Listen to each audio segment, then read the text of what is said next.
രണ്ട്, പ്രപഞ്ച മോഹം വരാൻ പാടില്ല. സ്വത്രം. ഭക്തി കേട്, പ്രപഞ്ചമോഹം. കേടുള്ളതിനാരാ കാശ് കൊടുക്കുന്നത്? ഇന്നും വാങ്ങിച്ചില്ലേ വെണ്ടയ്ക്ക, അമരയ്ക്ക, തക്കാളി, പാവയ്ക്കൊക്കെ? അദ്ദേഹം വാരിയിട്ട് അങ്ങോട്ട് തൂക്കി കുടഞ്ഞി കൊണ്ട് കവലോട് ഇടാൻ നോക്കിയപ്പോഴാണ് നമ്മൾ ആ പാവയ്ക്ക കേടാച്ചാൽ അതങ്ങോട്ട് മാറ്റിയിട്ട് വേറെ എടുത്തിട്ട്, വെണ്ടയ്ക്ക ഇത് മൂത്തതാണ്, ഇത് മാറ്റിയിട്ട് ഇളം വെണ്ടയ്ക്ക എടുത്തിട്ട്, വഴുതനങ്ങ സകലതും വില കുറഞ്ഞതും കൂടിയതും എല്ലാം നമ്മൾ തെരഞ്ഞെടുത്തത് അങ്ങോട്ടിട്ട് തൂക്കിച്ചത്, കാശ് കൊടുത്തത്.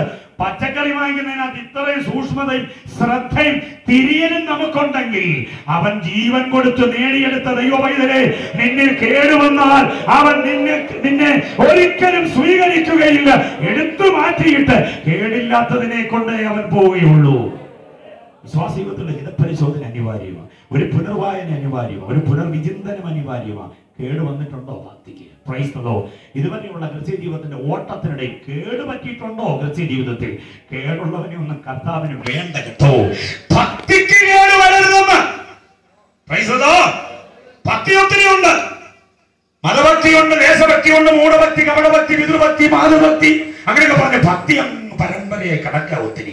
ഇതിനകത്ത് ഉത്കൃഷ്ടമായ ഒരു ഭക്തിയാണ് പറയുന്നത് ഭക്തി.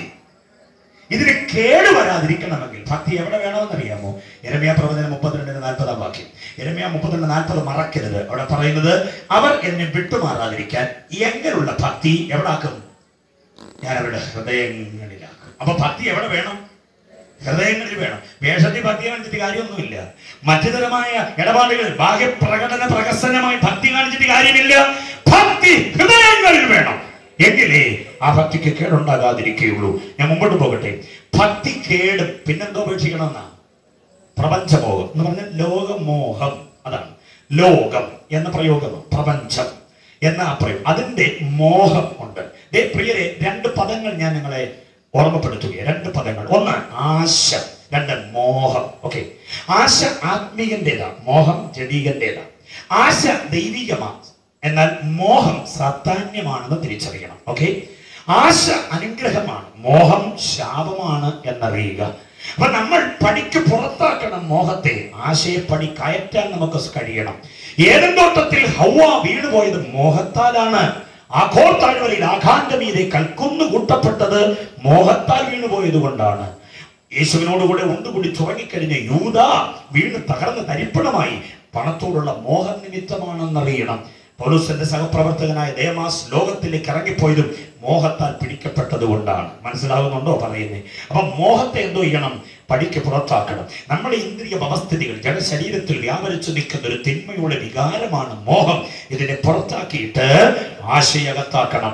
വേദപുസ്തകം മാത്രം മാനവ മനസ്സാക്ഷിയോട് പ്രഖ്യാപനം ചെയ്യുന്ന ഒരു കാര്യമാണ് മോഹം പാപമാണ്, ആശ നല്ലതാണ്. പക്ഷെ മറ്റു ചില ഗ്രന്ഥങ്ങളെല്ലാം ആശ പാപമാണെന്നും മോഹം നല്ലതാണെന്നും പറയുന്നു.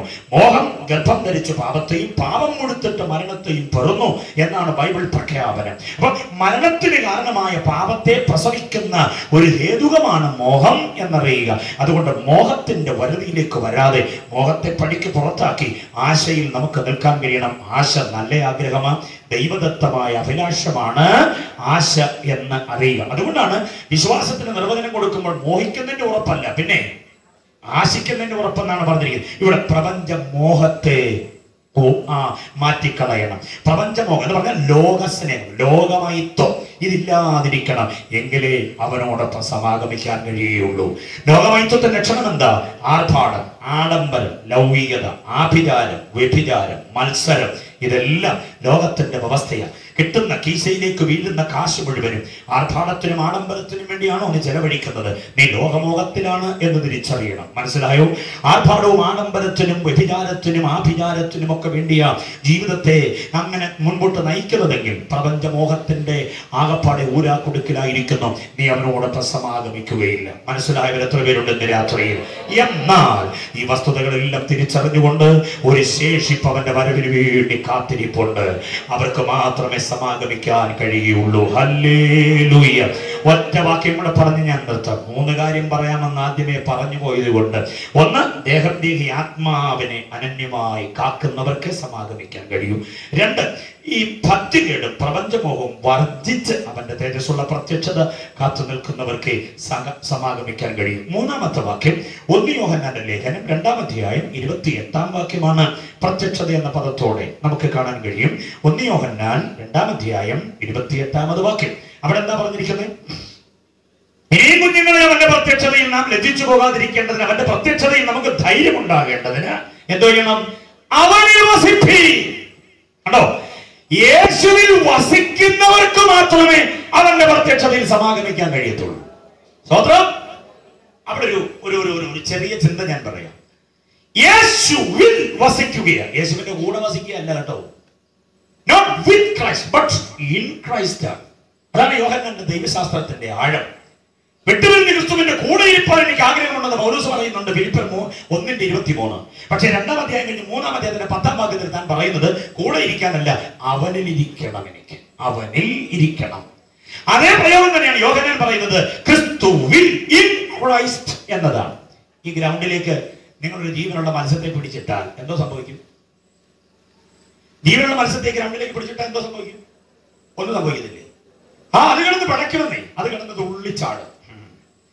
തുള്ളിച്ചാടുന്ന കണ്ടുകൊണ്ടൊരു ആധുനിക തിയോളജിയും പറയും, എന്റെ ദൈവമേ ആ മീനിന്റെ സന്തോഷം കണ്ടോ? എന്തൊരു സന്തോഷം! തണുത്ത വെള്ളത്തിന്റെ കരയ്ക്ക് കയറിയപ്പോ അതിന്റെ സന്തോഷം. ആരാധനയുടെ മുഖ്യധാരയിലെത്തി, ആധുനിക പ്രവണതയുടെ മുഖ്യധാരയിൽ നിൽക്കുന്ന പുള്ളിയാണെ പറയും, വെള്ളത്തിന്റെ ബന്ധനത്തിന്റെ കയറ് പൊട്ടിയപ്പോ മീൻ ആരാധന കണ്ടോ? ഇതുവരെ വെള്ളം എന്ന ബന്ധനത്തിലായിരുന്നു മീൻ. ആ കയറങ്ങ് പൊട്ടി മാറി, വട്ടമിട്ട് പോരാടിയ വെള്ളത്തിന്റെ കെട്ട് പൊട്ടി മാറിയപ്പോ മീനിപ്പോ എന്തോ ചെയ്യാണെന്നാ ചില നേരം നോക്കി നിന്നാൽ ആരാധന എല്ലാം കൂടി ഇപ്പൊ കെട്ടടങ്ങുന്ന കാണാം. ഗ്രൗണ്ടിലേക്ക് ജീവനുള്ള മീനെ വിട്ടാൽ പണി നടക്കില്ല. അതുകൊണ്ട് അപ്പോഴൊരാൾ പറഞ്ഞു, മീൻ ചത്തുപോകും, പെടലിരിക്കുക ജീവന് വേണ്ടി, വെള്ളം വേണം മീന്. അപ്പോൾ ഒരു ബക്കറ്റ് വെള്ളം കൊണ്ടുവന്ന് മീനിന്റെ അരിയോട് കൊണ്ട് വെച്ചിട്ട് പറഞ്ഞു, വെള്ളം ഇതിനകത്തിരിപ്പുണ്ട്, ആവശ്യത്തിന് ഉപയോഗിച്ചോളെ. ഇപ്പൊ മീൻ വെള്ളത്തോടുകൂടെ, വെള്ളം മീനിനോടുകൂടെ. മനസ്സിലായോ ഞാൻ പറഞ്ഞ ആശയം? മനസ്സിലായോ? മീൻ വെള്ളത്തോടുകൂടെ, വെള്ളം മീനിനോടുകൂടെ. വല്ല പ്രയോജനം ഉണ്ടോ? ഒരു പ്രയോജനമില്ല. ഒറ്റ പ്രയോജനമേ ഉള്ളൂ. അല്പം കഴിയുമ്പോൾ ഇത് ചത്തുപോകും. ആ വെള്ളത്തെ കഴുകി പെറുക്കിയെടുത്ത് കറിയാക്കാം. ആ ഒറ്റ പ്രയോജനമേ ഉള്ളൂ. എന്ന് പറഞ്ഞാൽ വിശ്വാസി ക്രിസ്തുവിന്റെ കൂടെയായാൽ മീൻ വെള്ളത്തോടു കൂടെ ആയിരിക്കുന്ന അവസ്ഥയുള്ളൂ. പക്ഷെ ഈ മീനിനെ ജീവിച്ച് കാണണമെന്ന് ആഗ്രഹമുണ്ടെങ്കിൽ ഈ മീനിനെ വെള്ളത്തിൽ, മനസ്സിലായോ?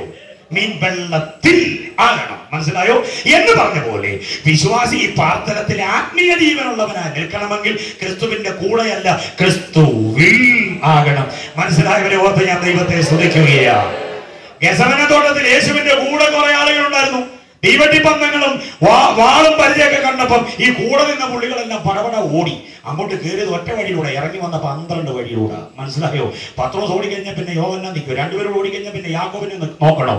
എല്ലാവരും ഓടി. കാരണം യേശുവിന്റെ കൂടെ നിന്നവൻ പ്രാണൻ അപകടത്തിലായപ്പോൾ ഓടി മാറിയവരാ. പക്ഷെ ക്രിസ്തുവിൽ ആയ ഒരുവൻ പറയുന്ന ഒരു കാര്യമുണ്ട്. കർത്താവിൽ ആയിത്തീർന്നവന്റെ പ്രഖ്യാപനം, ക്രിസ്തുവിൽ നിന്ന് തന്നെ വേർപിരിപ്പാൻ ആർക്ക് കഴിയും? പട്ടിണിയോ ആപത്തോ ഉപദ്രവമോ സങ്കടമോ എന്തു വന്നാലും അവനിൽ നിന്ന് വേർപിരിപ്പാൻ കഴിയില്ല. മനസ്സിലായവർ എത്ര പേരുണ്ടെന്ന് രാത്രിയിൽ നാം ക്രിസ്തുവിന്റെ കൂടെ നിന്നാ പോരാ, ക്രിസ്തുവിൽ ആകുന്നവരാകണം. ഹല്ലേലൂയ. ക്രിസ്തുവിൽ ആകുന്നവർക്ക് ക്രിസ്തുവിന്റെ സമാധാനം, ക്രിസ്തുവിലാകുന്നവർക്ക് ക്രിസ്തുവിന്റെ ഭാവം, ക്രിസ്തുവിലാകുന്നവർക്ക് ക്രിസ്തുവിന്റെ ആത്മാവ്, ക്രിസ്തുവിലാകുന്നവർക്ക് ക്രിസ്തുവിന്റെ മനസ്സ്, അങ്ങനെ നിരവധി കാര്യങ്ങൾ. ഒടുവിൽ യോഹന്നാൻ തന്നെ പറയുന്നുണ്ട്, അവനിൽ വസിക്കുന്നു എന്ന് പറയുന്നുണ്ടെങ്കിൽ അവൻ നടന്ന പോലെ നടക്കേണ്ടതാകുന്നു. അങ്ങനെ നടക്കുന്നവൻ അവന്റെ പ്രത്യക്ഷതയിൽ അവനോടൊപ്പം സമാഗമിക്കും. ഹല്ലേലൂയ. കരങ്ങൾ ഉയർത്തി കർത്താവിനെ സ്തുതിച്ചാട്ടെ. എനിക്ക് അനുവദിച്ച സമയം തീരുന്നു. ഒറ്റ കാര്യം കൂടെ പറഞ്ഞ് ഞാൻ നിർത്തുക. Praise the lord. യേശു പ്രത്യക്ഷനാകും. ഉറപ്പാണ് കാര്യം. എപ്പോൾ പ്രത്യക്ഷനാകും? യേശു എപ്പോഴാണ് പ്രത്യക്ഷനാകുന്നത്? ഈ ചോദ്യം പഴക്കമുള്ള ചോദ്യമാണ്. യേശു എപ്പോൾ പ്രത്യക്ഷനാകും? ഉത്തരം വളരെ കൃത്യമായി വേദപുസ്തകത്തിൽ എഴുതിയിട്ടുണ്ട്. നമ്മൾ തിരിഞ്ഞു നോക്കാത്തത് കൊണ്ട്. യേശു എപ്പോൾ വരുമെന്നുള്ള കൃത്യമായ 6-ാം അധ്യായം 16-ാമത് വാക്യം നോക്കിക്കേ. 1 തിമോഥെയോസ് 6:16 യേശു എപ്പോൾ പ്രത്യക്ഷനാകുമെന്ന് എഴുതി വെച്ചിട്ടുണ്ട്. ഇതുവരെ വേദപുസ്തകം തുറക്കാത്തവരും ഇപ്പതേ തുറന്നു തുടങ്ങി. കാരണം യേശുവിന്റെ വരവിന്റെ സമയം അറിയാൻ നമുക്ക്